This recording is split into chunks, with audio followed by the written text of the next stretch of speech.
100 ಕೋಟಿ ಆಸ್ತಿ ಒಡೆಯರಾದರೂ ನಾನು ಸೋತಿರೋದು ನಿಮ್ಮ ಹೃದಯ ಶ್ರೀಮಂತಿಕೆಗೆ ರಂಗನಾಥರೇ. ಈ ಮನೆಗೆ ವಾಸ್ತು ನೋಡಿದ್ದು ನಾನೇ, ಗೃಹ ಪ್ರವೇಶದ ದಿನ ಪೂಜೆ ಹೋಮ ಮಾಡಿದ್ದು ನಾನೇ. ಇವತ್ತು ಈ ಕಾರ್ಯ. ನೀವು ನೋಡಿದ್ದ ವಾಸ್ತುಗಿಂತ ವಾಸ್ತವತೆ ಬಗ್ಗೆ ನೀವು ಹೇಳೋ ಮಾತುಗಳೇ ನಮಗೆ ಮಾರ್ಗದರ್ಶನ ಗುರುಗಳೇ. ಕಷ್ಟಪಟ್ಟು ಸಂಪಾದನೆ ಮಾಡಿದೆ, ಆದರೆ ನಿಮ್ಮ ದಯೆಯಿಂದ ಈ ಮನೆಯಲ್ಲಿ ಶಾಂತಿ ನೆಮ್ಮದಿ ನೆಲೆಸಿದೆ. ಎಲ್ಲ ಆ ಭಗವಂತನ ಇಚ್ಛೆ. 22 ವರ್ಷಗಳಿಂದ ತಂಗಿ ಕೊಟ್ಟ ಮಾತನ್ನು ಉಳಿಸ್ಕೊಳ್ಳೋಕ್ಕಾಗುತ್ತೋ ಇಲ್ವೋ ಅಂತ ಭಯದಲ್ಲಿ ಒದ್ದಾಡ್ತಿದ್ದೆ. ಈಗ ಕಾಲ ಕೂಡು ಬಂದಿದೆ. ಈ ಸಂತೋಷಕ್ಕೆ ಎಲ್ಲಿರುತ್ತೆ ಹೇಳಿ ಗುರುಗಳೇ? ನೀವೇನೋ ಒಂಟಿ ಕಾಲಲ್ಲಿ ನಿಂತಿದ್ದೀರಾ, ಆದ್ರೆ ನಿಮ್ಮ ಮಗ ಎಲ್ಲಿ? ಅವನು ಫೋನಲ್ಲಿದ್ದಾನೆ. ಕೋಟ್ಯಾಂತರ ರೂಪಾಯಿ ವ್ಯವಹಾರದ ಭಾರನ ಅವನೇ ನಿಭಾಯಿಸ್ತಿದ್ದಾನೆ.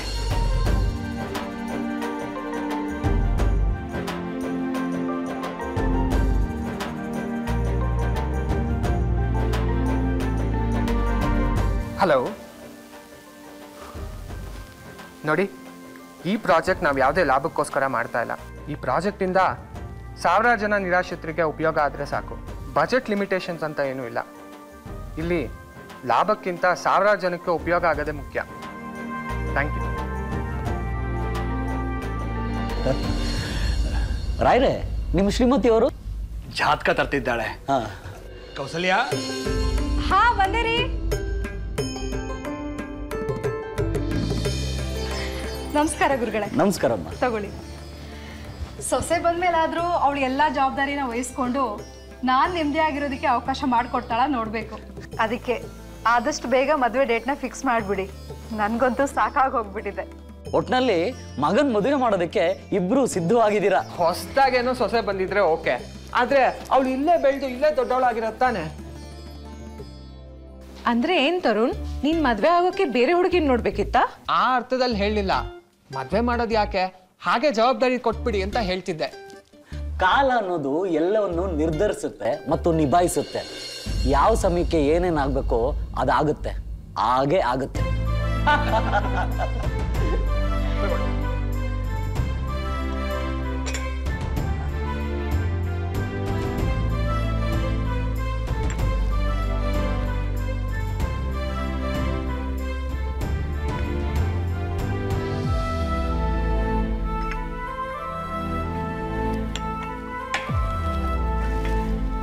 ಗುರುಗಳೇ, ಇಬ್ಬರು ಜಾತಕ ನೋಡಿ ಒಂದು ಒಳ್ಳೆ ದಿನಾಂಕ ಫಿಕ್ಸ್ ಮಾಡ್ಕೊಡಿ.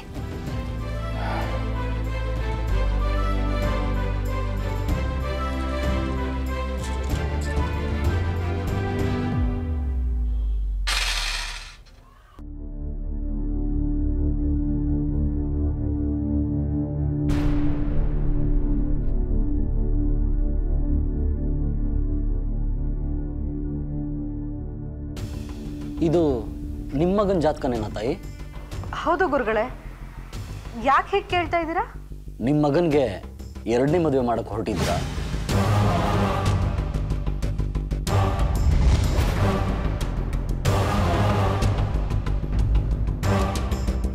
ಏನು 2ನೇ ಮದ್ವೆನಾ?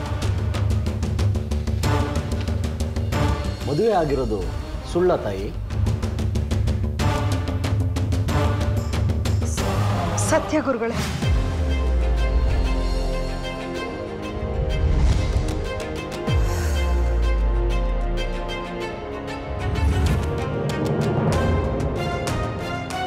ನನಗೆ ಮದ್ವೆ ಆಗಿದ್ಯಾ? ಯಾರ ಹುಡುಗಿ?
ಹಾಯ್ ಕೀರ್ತನ. ಹಾಯ್ ಕೃತಿಕಾ. ಓಹೋ, ಏನಿವತ್ತು ದಿನ ರೆಡಿ ಆಗೋದ್ಕಿಂತ ತುಂಬಾ ಸ್ಪೆಷಲ್ ಆಗಿ ರೆಡಿ ಆಗ್ತಿದ್ಯಾ? ಏನ್ ಸಮಾಚಾರ? ಅದಾಗಿರ್ಲಿ, ಮೊದಲು ಹೇಗೆ ಕಾಣಿಸ್ತಿದ್ದೀನಿ ಅಂತ ಹೇಳು. ಸೂಪರ್ ಆಗಿ ಕಾಣಿಸ್ತಿದ್ಯಾ. ನನ್ ದೃಷ್ಟಿನೇ ತಾಗೋ ಹಾಗಿದೆ. ಎಲ್ಲಿ ಎದ್ದಳು, ದೃಷ್ಟಿ ತೆಗಿತೀನಿ.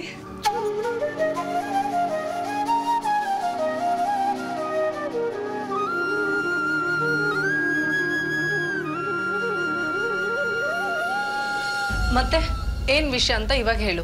ಇವತ್ತು ತರುಣ್ ಸರ್ ಮನೇಲಿ ಏನೋ ವಿಶೇಷತೆ ಇದೆ, ಅಲ್ಲಿಗೆ ಹೋಗ್ಬೇಕು. ಹಲೋ, ನೀನ್ ಅವ್ರ ಸೆಕ್ರೆಟರಿ ಅನ್ನೋದು ನೆನ್ಪಿದೆ ತಾನೆ? ಆದ್ರೆ ನನ್ನ ಮನ್ಸಿನ ಮಹಾರಾಜ ಅವರು. ಆದ್ರೆ ಅವ್ರ ಮನ್ಸಲ್ಲಿ ನೀನಿಲ್ಲ. ಇಷ್ಟೆಲ್ಲ ಮಾತಾಡ್ತಿದ್ಯಲ್ಲ, ನಿನ್ ಮನ್ಸಲ್ಲಿರೋ ಪ್ರೀತಿ ವಿಷಯನ ಅವ್ರ ಹತ್ರ ಹೇಳಿದ್ಯಾ? ಹೇಳಿಲ್ಲ, ಆದಷ್ಟು ಬೇಗ ಹೇಳ್ತೀನಿ. ಹೇಳಿದ್ರೆ ನಿನ್ ಪ್ರೀತಿನ ಅವ್ರು ಒಪ್ಕೊಂತಾರ?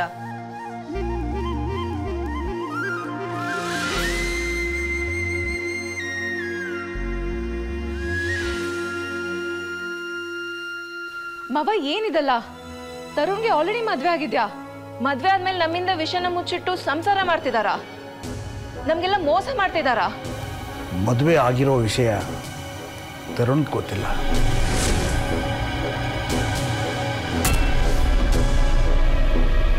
ಮವ ಏನ್ ಹೇಳ್ತಿದ್ದೀರಾ? ನನ್ಗೇನು ಅರ್ಥ ಆಗ್ತಿಲ್ಲ. ಅದೊಂದು ಕೆಟ್ಟ ಕನಸಷ್ಟೇ ಅಮ್ಮ. ಕೆಲವೊಂದ್ಸಲ ಜೀವನದಲ್ಲಿ ನಮ್ಗೆ ಗೊತ್ತಿಲ್ಲದೆ ಕೆಲವು ವಿಚಾರಗಳು ನಡೆದು ಹೋಗುತ್ತೆ. ಇದು ಆ ಥರದ ಘಟನೆಗಳಲ್ಲಿ ಒಂದು. ಇದು ಆಗಬೇಕು ಅಂತ ಆಗಿರೋದಲ್ಲ, ಆಕ್ಸಿಡೆಂಟಲಿ ಆಗಿರೋ ಮದುವೆ ಅಮ್ಮ ಇದು. ಅಲ್ಲ ಮಾವ, ಕೆಟ್ಟ ಕನ್ಸು ಅಂತ ನೀವ್ ಹೇಳ್ತಿದ್ದೀರಾ. ಗುರುಗಳು ನೋಡಿದ್ರೆ 2ನೇ ಮದ್ವೆ ಅಂತಿದ್ದಾರೆ. ನನ್ಗೇನು ಅರ್ಥ ಆಗ್ತಿಲ್ಲ. ಜೀವನದಲ್ಲಿ ಕೆಲವು ವಿಷಯ ನಮಗೆ ಅರ್ಥ ಆಗದೆ ಇದ್ರೇ ಒಳ್ಳೆಯದು. ನಾನು ಒಂದು ವಿಷಯ ಹೇಳ್ತೀನಿ ಕೇಳಮ್ಮ. 22 ವರ್ಷಗಳ ಹಿಂದೆ ನಿನ್ನಮ್ಮ ಕಣ್ಣು ಮುಚ್ಚಬೇಕಾದ್ರೆ ನಿನ್ನ ನನ್ನ ಮಡಿಲಲ್ಲಿ ಹಾಕಿ ನನ್ನ ಮಗಳ ಜೀವನ ರೂಪಿಸೋ ಹೊಣೆ ನಿಂದಣ್ಣ. ಇವಳೇ ನಿನ್ ಮನೆ ಸೊಸೆ ಅಂದ್ಲು.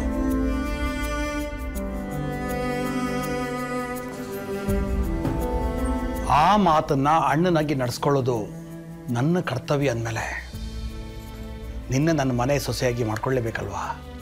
ನಾನು ಕೊಟ್ಟ ಮಾತನ್ನ ಖಂಡಿತ ಉಳಿಸ್ಕೋತೀನಿ.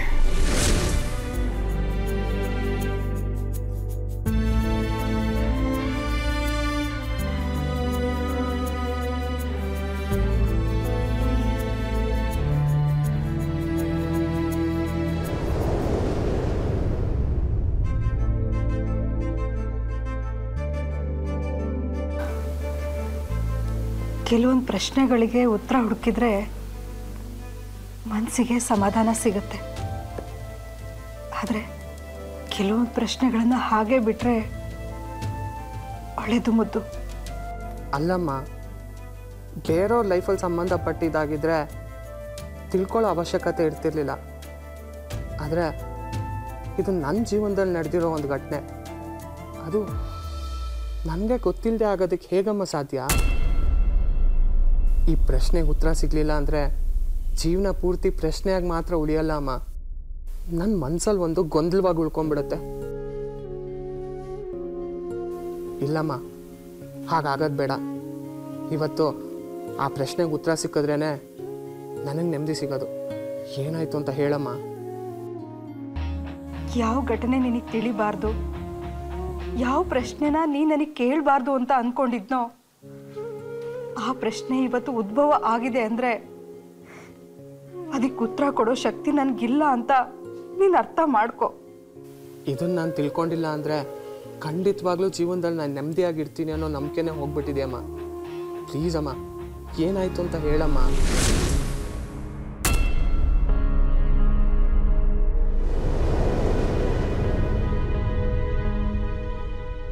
ಹೋಗ್ಲಿ, ನನ್ನ ಜೀವನದಲ್ಲಿ ಮದುವೆ ಆಗಿಲ್ಲ ಅಂತಾದರೂ ಹೇಳಮ್ಮ.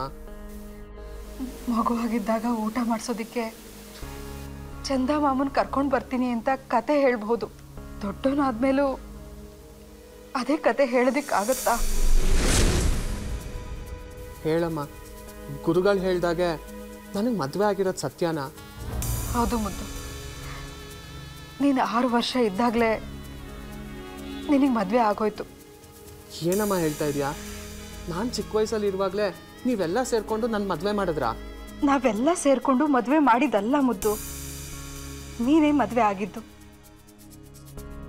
ಇದಕ್ಕೆಲ್ಲ ಕಾರಣ ನಾವಲ್ಲ, ನೀನು ಮತ್ತೆ ಆ ಚೆಲ್ವಿ.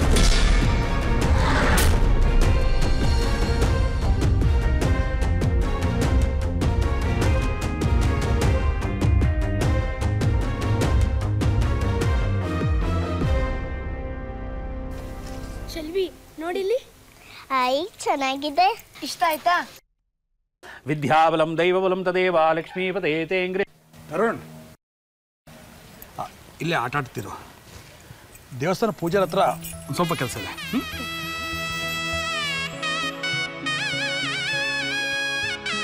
ಅಪ್ಪ, ಆ ದಾರ ಕಟ್ತಾ ಇದಾರಲ್ಲ, ಯಾಕೆ? ತರುಣ್, ಅದು ದಾರ ಅಲ್ಲ, ತಾಳಿ. ಒಂದು ಗಂಡು ಒಂದು ಹೆಣ್ಣಿಗೆ 3 ಗಂಟು ಹಾಕಿದ ಅಂದರೆ ಜೀವನ ಪೂರ್ತಿ ಅವಳ ಕಷ್ಟ ದುಃಖ ಸುಖದಲ್ಲಿ ಭಾಗಿಯಾಗಿರ್ತೀನಿ. ನಿನಗೆ ಯಾವತ್ತೂ ಕಣ್ಣೀರು ಬರದ ಹಾಗೆ ಜೊತೆಯಾಗಿರ್ತೀನಿ. ಆ ಸಂಬಂಧ ಗಟ್ಟಿಯಾಗಿರುತ್ತೆ ಅಂತ ಅರ್ಥ ಮಗನೇ. ಯಜಮಾನ್ರೆ, ತಾಳಿ ಕಟ್ಟ ಯಾವಾಗ್ಲೂ ಜೊತೆಗೆ ಇರ್ತಾರ? ಹೌದಮ್ಮ, ತಾಳಿ ಅನ್ನೋದೇ ಭರವಸೆ, ತಾಳಿ ಕಟ್ಟೋದೇ ನಂಬಿಕೆ ಹುಟ್ಟಾಕೋಕೆ. ಆ 2 ಸಂಬಂಧಗಳು ಯಾವತ್ತೂ ಜೊತೆಯಾಗಿರಬೇಕು, ಗಟ್ಟಿಯಾಗಿರಬೇಕು ಅಂತ 10 ಜನ ಹಾರೈಸ್ತಾರೆ. ಅದೇ ತಾಳಿಗಿರೋ ಶಕ್ತಿ ನಮ್ಮ. ಸರಿ, ನೀವು ಆಟ ಆಡ್ತೀರಿ, ನಾನು ಬರ್ತೀನಿ ಈಗ.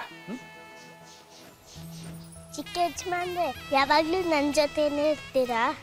ಹೌದು. ಯಾಕೆ ಹಿಂಗೆ ಕೇಳ್ತಿದ್ಯಾ? ನೀವು ಮತ್ತೆ ನನಗೆ ತಾಳಿನ ಕಟ್ಟಿಲ್ಲ, ಮತ್ತೆ ತಾಳಿ ಕಟ್ಟೋ ಜೊತೆಗಿರ್ತೀನಿ ಅಂದಲ್ಲ. ತಾಳಿನ ತಾಳಿ ಕಟ್ಬೇಕಂದ್ರೆ ಅದೆಲ್ಲಿರುತ್ತೆ?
ನಿನ್ನ ಯಜಮಾನ್ರೆ, ತಪ್ಪು ಕೆಲಸ ಮಾಡಬೇಡಿ. ಏನು ಮಕ್ಕಳು ಗೊತ್ತಿಲ್ಲದೆ. ಯಜಮಾನ್ರೆ, ಇದನ್ನ ದೇವಿನೇ ನಿಶ್ಚಯ ಮಾಡಿರೋ ಮದುವೆ, ಇದನ್ನ ಯಾರಿಂದನೂ ತಡೆಯೋಕ್ಕಾಗಲ್ಲ.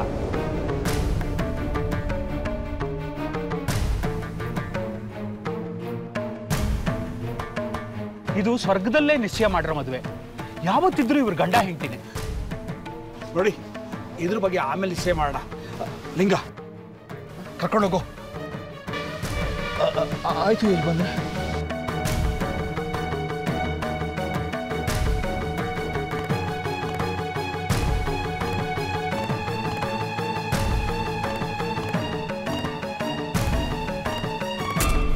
ಆ ಚೆಲ್ವಿ ಹೇಳಿದ್ಲು ಅನ್ನೋ ಒಂದೇ ಒಂದು ಕಾರಣಕ್ಕೋಸ್ಕರ ಅವಳ ಜೊತೆಗಿರ್ತೀನಿ ಅಂತ ನೀನು ಅವಳಿಗೆ ತಾಳಿ ಕಟ್ಟಿದ್ದು ಮುದ್ದು. ಹಾಗಾದ್ರೆ ನಾನು ಕೊಟ್ಟಿರೋ ಮಾತನ್ನ ಉಳಿಸ್ಕೊಳ್ಳೋದಕ್ಕಾಗ್ಲಿಲ್ವಾ ಅಮ್ಮ? ಅದು ಹಾಗಲ್ಲ ಮುದ್ದು, ನೀನು ಚಿಕ್ಕ ವಯಸ್ಸಲ್ಲಿರ್ಬೇಕು. ನಾನು ಯಾವಾಗಲೂ ಜೊತೆಗಿರ್ತೀನಿ ಅನ್ನೋ ಕಾರಣಕ್ಕೆ ತಾನೇ ಚೆಲ್ವಿ ನನ್ನ ಹತ್ರ ತಾಳಿ ಕಟ್ಟಿಸ್ಕೊಂಡಿದ್ದು. ಆದ್ರೆ ಚೆಲ್ವಿ ಎಲ್ಲಿ ಹೋದ್ಲಮ್ಮ? ಈಗ ಏನಾಯ್ತು? ಎಲ್ಲಿದ್ದಾಳ ಅವಳು? ಗೊತ್ತಿಲ್ಲ ಮುದ್ದು. ಅವತ್ತೇ ದೇವಸ್ಥಾನದಲ್ಲಿ ಆ ತಾಳಿಗೆ ಒಂದು ಮುಕ್ತಾಯ ಹಾಡಿದಿದ್ರೆ ಎಲ್ಲ ಸರಿ ಹೋಗ್ತಿತ್ತು, ಎಲ್ಲ ಸಮಸ್ಯೆನೂ ಪರಿಹಾರ ಆಗ್ತಿತ್ತು ಅಂತ ಅನ್ಸುತ್ತೆ. ಕಾಲನೂ ಬದಲಾಯಿತು, ನಾವು ಕೂಡ ಅಲ್ಲಿಂದ ಇಲ್ಲಿಗೆ ಬಂದು ಸೆಟ್ಲ್ ಆದ್ವಿ. ಅದೇ ರೀತಿ ನಿನ್ನ ಚೆಲ್ವಿನೂ ಕೂಡ ಅಲ್ಲಿ ನಿನ್ನಿಂದ ದೂರ ಆದ್ಲು. ಹೇಗೆ ದೂರ ಆದ್ಲಮ್ಮ? ಏನಾಯ್ತಮ್ಮ? ಅಟ್ಲೀಸ್ಟ್ ಅವತ್ತಾಗಿದ್ದಾದ್ರೂ ಏನು?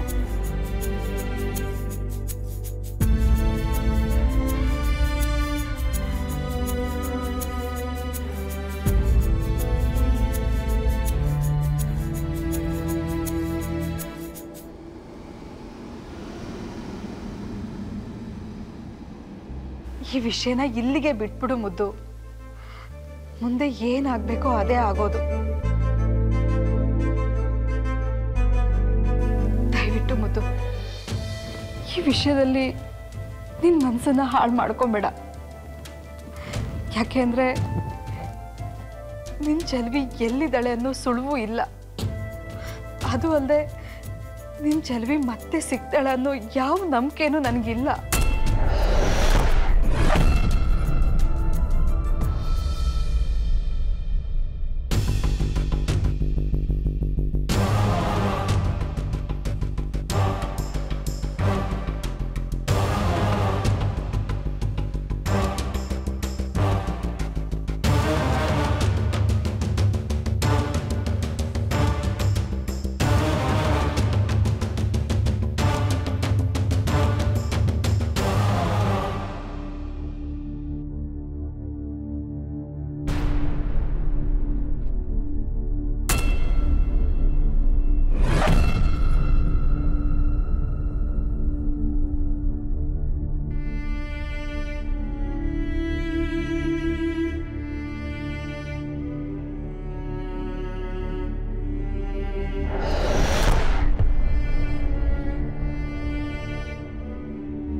ಇವಾಗ ಹೋಗಿ ಎಲ್ರಿಗೂ ನಾನೇ ಚೆಲುವಿ ಅಂತ ಹೇಳ್ತೀನಿ.